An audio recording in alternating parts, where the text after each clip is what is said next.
Is it possible you've sensed that unsettling shift, that subtle change in someone you once thought you knew, where their kindness suddenly feels transactional? One day they're your biggest cheerleader, showering you with attention, and the next, they're distant, cold, leaving you bewildered. It's a classic script, isn't it? But what if I told you that when you finally see through their elaborate act, they won't apologize? They won't confess. Instead, they pivot, playing innocent, acting wounded, or worse, pretending absolutely nothing happened. This isn't just a strange behavioral quirk, it's a calculated response to your awakening. Some people simply don't know how to exist around someone they can't deceive, while others recoil because their power over you has vanished. And then there are those who were never truly friends at all. They were merely actors, flawlessly playing a part. But here's the profound truth. You don't owe them confusion, guilt, or another fleeting chance. Your real strength lies in understanding precisely what changed and why it had to. So, how do these fake friends truly behave when their masks begin to slip? And how can ancient Stoic wisdom arm you with the calm resilience you need as their world unravels? Stick around, because the final reaction is the one they try hardest to conceal, and it holds the key to your liberation. The unmasking, how fake friends react when you see their lies. Before we dive into the first crucial lesson, let me share a story that will illuminate the profound wisdom we're about to uncover. Imagine someone, much like yourself, who always believed in giving others the benefit of the doubt. She was the kind of friend who'd make endless excuses for others, remain silent when clear boundaries were crossed, and tirelessly search for the good in everyone. Her friends adored this about her, or so she thought. When plans were suddenly cancelled at the last minute, she'd rationalize it, telling herself they were simply busy. When whispers of jokes made at her expense reached her ears, she'd just laugh it off. And when she noticed a subtle shift in their tone, whenever she shared something joyful, she'd convince herself she was merely overthinking things. But then one day, something profound clicked. She overheard two of them, their voices dripping with mockery, dissecting a deeply personal story she had once confided in them. The words stung, but the tone, that's what truly cut deep. It wasn't playful teasing. It was calculated, cold, and utterly devoid of warmth. That night, she sat in her quiet room, her heart pounding, her mind racing, replaying every interaction. The next day, she sought out an old neighbor, an elderly woman renowned for her sharp insight and even sharper wit. She poured out everything, down to the smallest, most agonizing detail. The old woman listened intently, then offered a faint, knowing smile. "Have you ever seen a spider play dead?" she asked. Confused, our protagonist blinked. "A spider? Yes. Some spiders don't flee when threatened," the neighbor continued. "They curl up, still as death. The predator walks away, convinced it's harmless. But once its back is turned, the spider moves again. Quick, precise, intentional. Fake friends are precisely like that. They pretend to be harmless, playing innocent, acting loving, until they sense that you truly see them. Then, everything changes. They won't confront you. No, that's far too honest for them. Instead, they withdraw, grow colder, begin twisting the story, not because they are genuinely hurt, but because they've lost control. Our protagonist sat perfectly still. The pieces began to click into place, forming a chillingly clear picture. That week, she stopped reaching out. She stopped explaining. She stopped asking why. And just as the wise old woman predicted, things shifted. The very friends who once messaged her daily suddenly fell silent. One unfollowed her on social media. Another began posting cryptic, pointed quotes. A third started spending time with someone who used to openly despise them all. It was quiet, but undeniably calculated. At first, it hurt deeply, but strangely, it also felt like freedom. For the first time, she wasn't bending herself into a pretzel to keep people who were never truly standing by her side. She wasn't blind anymore, and that's when she began to see everything with crystal clarity. Fake friends don't get loud when they're exposed. They get quiet. They don't apologize. They shift blame. The moment they realize you see through them, they don't feel guilty. They feel threatened, because the only thing worse than being caught in a lie is losing the person who once believed it. So, stop chasing closure. You've already seen the truth, and that, my friend, is more than enough. Now that you understand the fundamental shift, let's talk about their first, most insidious move when they realize their deception is crumbling. It's a tactic designed to disarm you, to make you feel like the villain. 1. They play the victim. Instantly. Let's discuss one of the most manipulative reactions fake friends deploy when they realize you're no longer falling for their act. They play the victim. It doesn't begin with an apology. It doesn't begin with accountability. It begins with sudden sadness, hurt looks, and emotional distance. They won't say, "I'm sorry I lied to you," or "You caught me pretending."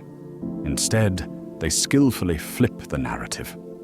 Now, they're the wounded one. Now, you're judging too quickly, taking things the wrong way, or being unfair. And every bit of it is meticulously designed to do one thing: to make you feel guilty for waking up. Here's what's truly happening. When you stop being blind to their lies, they panic, because the power they wielded over you was meticulously built on your belief in their inherent goodness.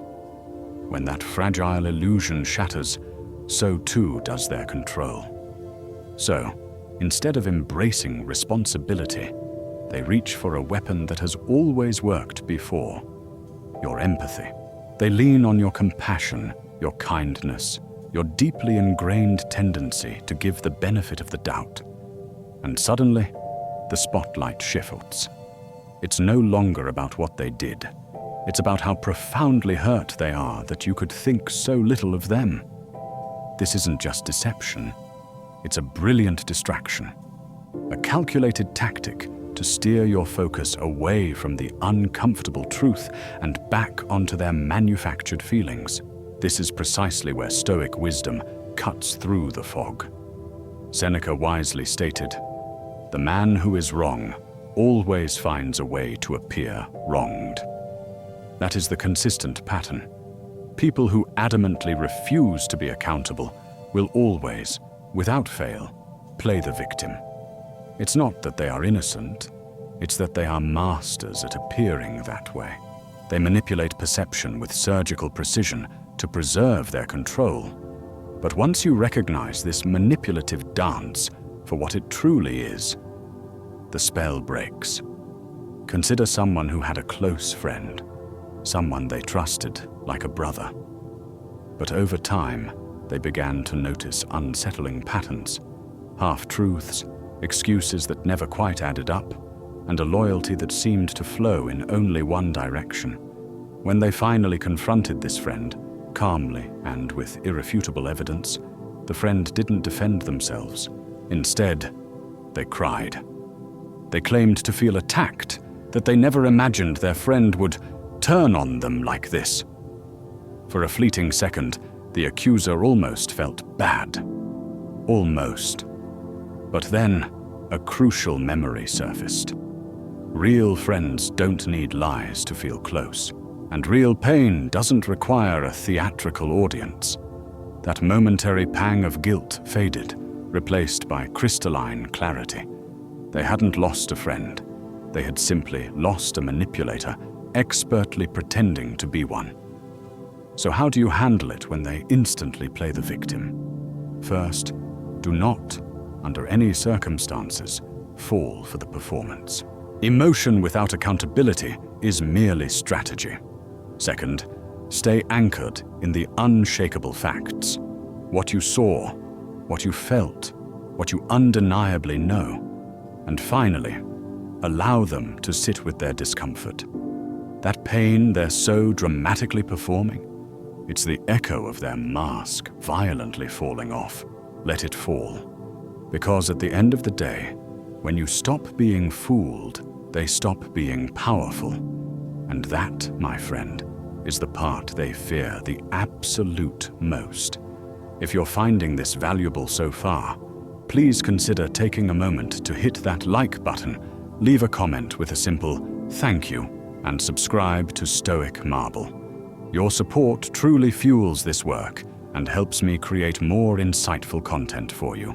Once their victim act fails, they'll pivot to another classic move, one designed to make you question your own growth. Get ready, because their next accusation is often, "You've changed." 2. They accuse you of changing. Let's delve into one of the oldest tricks in the emotional manipulation playbook. When fake friends realize they can no longer get away with their carefully constructed lies, what do? They declare, "You've changed." And let me be clear, they do not mean it as a compliment. They won't say you've grown or that you've become wiser or stronger. No. What they truly mean is that you've stopped being so effortlessly easy to manipulate. You've stopped nodding along in silent agreement. You've started asking uncomfortable questions. You no longer meekly accept vague answers, hollow half-apologies, or glaringly inconsistent behavior.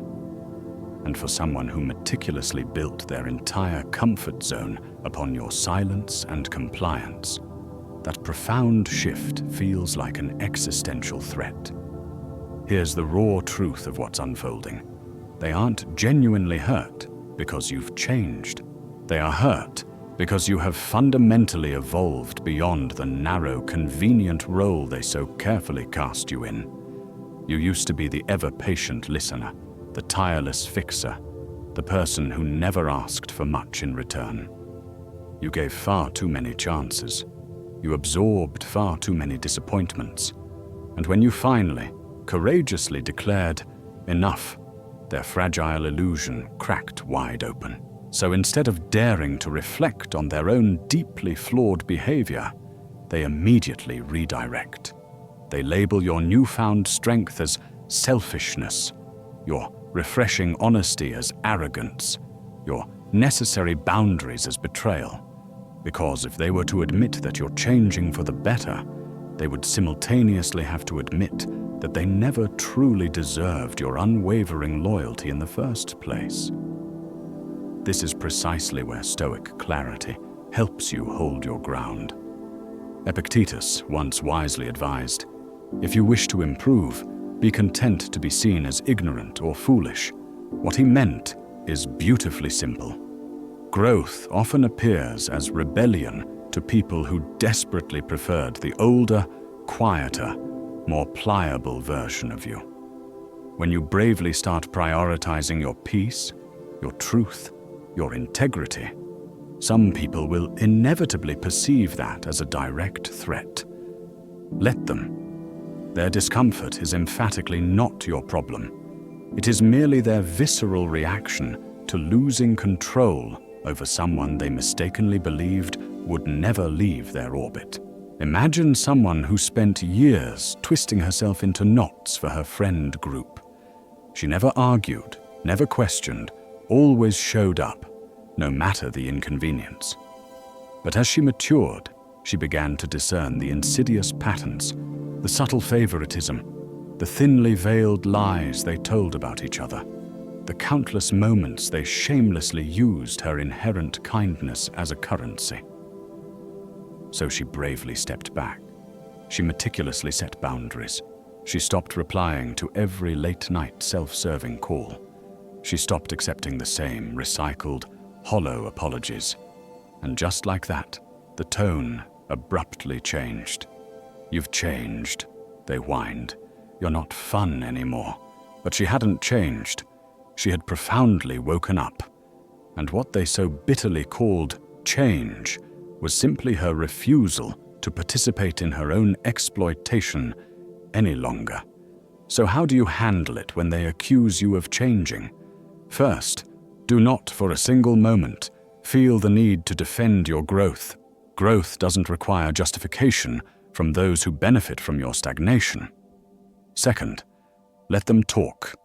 The people who genuinely care about you will celebrate your evolution with joy. The ones who selfishly benefited from your silence will inevitably resent it. And third, stand undeniably firm. You are not here to remain stagnant for someone else's comfort. Because at the end of the day, if the only version of you they ever truly loved was the one who didn't question them, that was never love. That was convenience, masquerading as friendship. And once you see it with crystal clarity, you can never, ever unsee it again. When playing the victim and accusing you of change fails, they resort to a more insidious, passive-aggressive tactic. They'll start to mock you, often disguised as humor. This one is particularly painful. 3. They subtly insult you, disguised as jokes.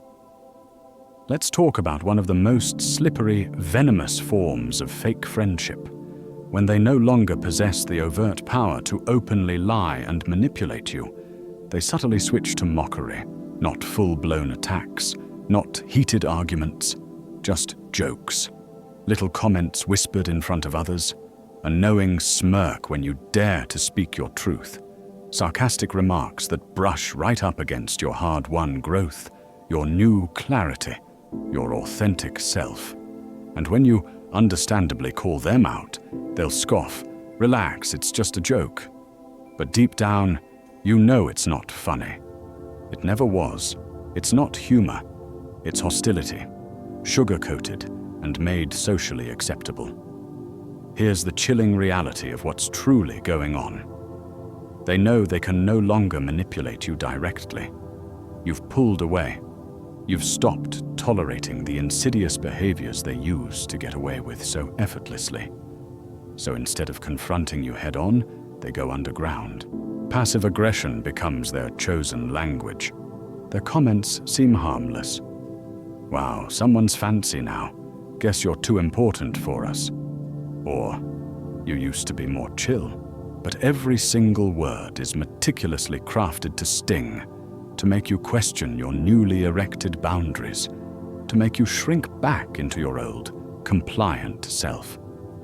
Because if they can no longer control you, they will desperately try to make you feel small for daring to stand tall. This is precisely where Stoic clarity slices through the distracting noise. Seneca's profound words echo through time. Mockery is the coward's weapon. Laughter is their mask.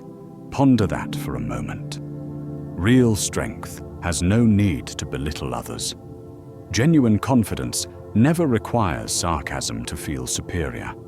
When someone consistently jokes about the exact parts of you that have courageously evolved, they are not being funny. They are brutally revealing their own deep-seated discomfort. Your growth exposes their stagnation. Your fierce independence reminds them of their suffocating dependence, and instead of humbly owning that painful truth, they cunningly disguise their bitter resentment as entertainment. Consider someone who used to be the quintessential yes guy in his friend group. Always agreeable, always quiet when things felt off. But after embarking on some profound inner work, he began to voice his feelings, set firm limits, and consciously choose his peace. And that's when the jokes began. His oldest friend would nudge him in front of others, sneering, "Oh, here comes Zen Master. Can't say anything anymore, or he'll meditate us into a coma." Everyone else laughed, but he didn't, because he knew those jokes weren't jokes at all. They were cruel reminders. We liked you better when you were silent. So, how do you handle it when they start wielding humor as a weapon? First, trust your gut instinct. If it feels off, it is off. Second, do not play along. Do not force a fake smile to protect their comfort at the expense of your truth. And third, remember this vital truth. Real friends don't mock your growth. They wholeheartedly support it. Because at the end of the day, when laughter is insidiously used to shame your evolution, it's not friendship, it's fear. And you, my friend, were never meant to dim your radiant light just so others don't feel exposed in the encroaching dark. When their manipulative jokes fail to shrink you, they often resort to a silent, yet equally painful tactic. They simply disappear. This next reaction can feel like abandonment, but it's actually a revelation. 4. They distance themselves without explanation. Let's discuss one of the quietest, yet most profoundly telling reactions of a fake friend. When you finally stop playing their twisted game, they don't engage in a dramatic fight. There's no big argument, no climactic ending, just silence. They simply disappear. They stop calling. They respond with frustratingly short, one-word texts. They act cold, disinterested, perpetually busy. At first, it's incredibly confusing. You replay the last conversation 100 times, desperately wondering what went wrong. But deep down, you already know the answer. Something shifted. You changed. And now, without your blind loyalty, without your emotional availability on demand, without the compliant version of you they so readily benefited from, you simply no longer serve their ego. And rather than articulate that uncomfortable truth, they simply vanish. Here's what's truly at play. Fake friends rarely, if ever, want to deal with direct confrontation, especially when it brutally exposes their own inherent selfishness. So instead of admitting they're deeply uncomfortable with your newfound growth or your courageously established boundaries, they ghost you. But this isn't genuine confusion on their part. It's a cold, calculated strategy. By fading away quietly, they deftly avoid accountability while simultaneously punishing you for your independence. It's their passive-aggressive way of saying, "You're no longer useful to me," without ever having to utter a single word.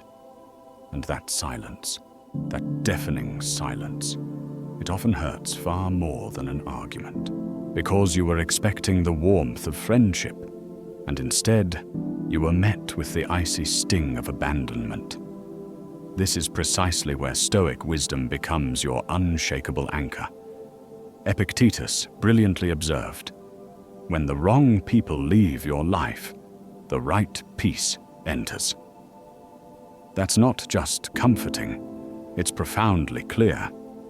If someone departs your life simply because you stopped betraying yourself to appease them, that is emphatically not your loss. That is alignment.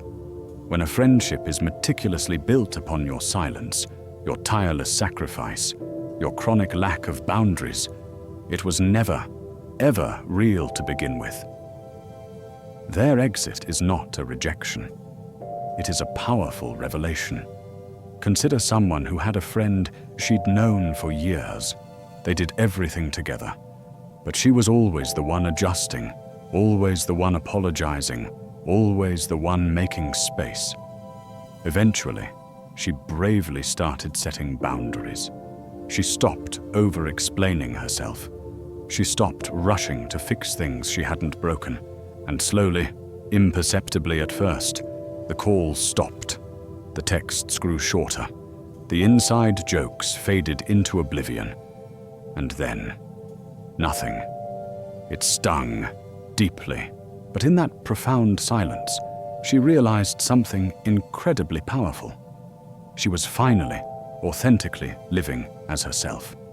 And that friend only loved the version of her who stayed small. So how do you deal with it when someone pulls away without a single word? First, do not chase. Their silence speaks volumes, louder than any explanation they could offer. Second, do not internalize the distance. It is not, never was, about your worth. Third, make profound peace with the crystal clarity it brings. Because at the end of the day, when they disappear the moment you find your voice, it means they were never truly listening to begin with. And sometimes, being left behind is precisely how you powerfully move forward. When distancing fails to bring you back into their control, their tactics become even more venomous. They move from silent treatment to active sabotage, trying to turn others against you. 5. They try to turn others against you. Let's address one of the most insidious and manipulative tactics fake friends employ. When you finally see through their elaborate lies and courageously walk away, they don't just let you go. Oh no. They immediately go to work behind the scenes, quietly, strategically. They begin planting insidious seeds of doubt in other people's minds. Not outright slander, at least not initially, but subtle, poisonous suggestions. She's been acting strange lately. I don't know what happened. He just snapped. They've changed. And suddenly, you're not just losing one friend. You're watching other people, mutual acquaintances, begin to pull away, without you even understanding why. But it's not genuine confusion on their part. It's calculated sabotage. And it began the precise moment you stopped being blind. Here's the chilling reality of what's truly unfolding. When fake friends feel exposed, they don't experience guilt. They panic, not because you hurt them, but because you fundamentally threatened the carefully crafted version of themselves they've meticulously sold to everyone else. You know too much. You've witnessed their manipulative dance up close. And instead of humbly owning their despicable behavior, they brilliantly flip the script. They play the victim again. They construct an entirely new narrative, one where you're the villain and they're the deeply wounded party. And they tell it to anyone who will listen, not to heal, but to ruthlessly isolate you. Because if they can no longer control your mind, they will desperately attempt to control your reputation. This is precisely where Stoic wisdom stands taller than all the destructive noise. Marcus Aurelius, the wise emperor, once declared, "Character needs no defense. It is always revealed in the fire." This profound statement means that you don't have to argue, explain, or desperately try to prove yourself. When people readily believe gossip without bothering to ask you directly, that reveals far more about them and their judgment than it ever does about you. Your character, lived consistently and authentically, will outlast every single lie whispered in your absence. Because truth, my friend, always echoes, even when it's just a faint whisper. Consider someone who calmly confronted a longtime friend about their constant manipulation. He was composed, honest, and utterly done with the charade. There was no big drama, just a quiet truth. But within weeks, mutual friends stopped responding to his messages. Group chats went ominously silent. Eventually, he heard from someone that the friend had been maliciously telling people he was unstable and aggressive. For a while, he felt defeated, a deep ache in his chest. But instead of lashing out in anger, he focused meticulously on living with absolute integrity. He didn't fight lies with more noise. He simply let time do what truth always does, rise to the surface. And slowly, one by one, people began to see for themselves who was truly honest and who was simply terrified of being seen for who they truly were. So how do you handle it when they try to turn others against you? First, do not play defense.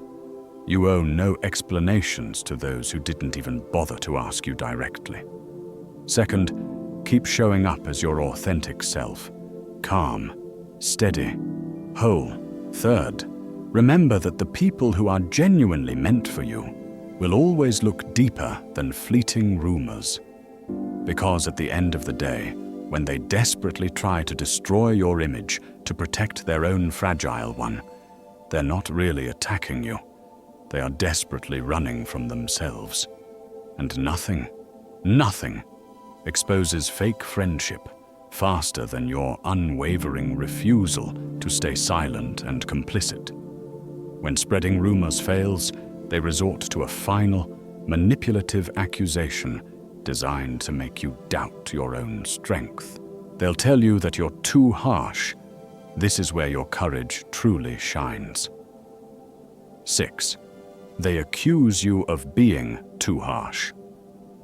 Let's discuss one of the most infuriating and manipulative defenses fake friends lean on.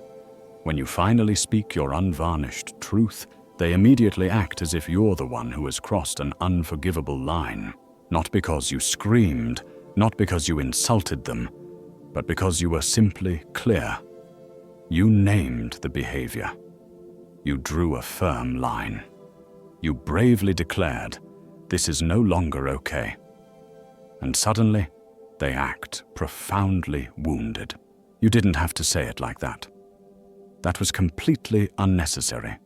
You've become so harsh, but what they bitterly label harsh is, in reality, simply your courageous refusal to stay silent and complicit.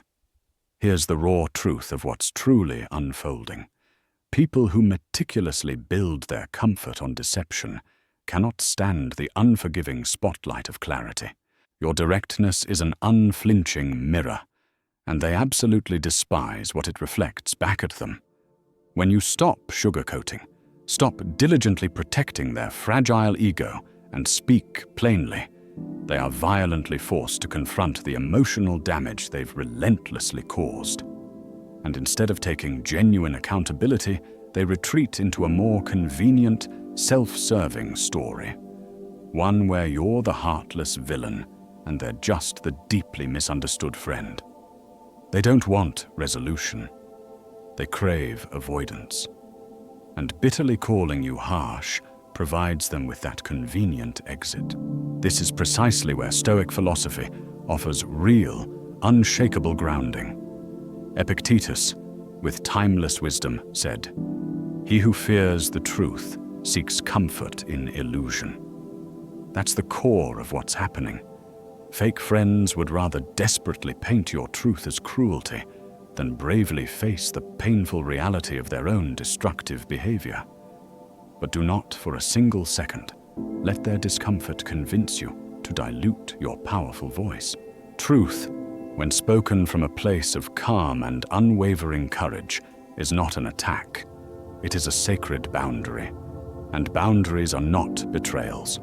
They are vital protection. Consider someone who was known for being quiet, agreeable, and effortlessly easygoing. But over time, her tolerance for disrespect wore thin, like an old frayed garment. One friend in particular consistently made everything about himself, interrupting her constantly, callously dismissing her struggles, and joking at her expense. So one day, she finally, calmly said, "This friendship doesn't feel mutual.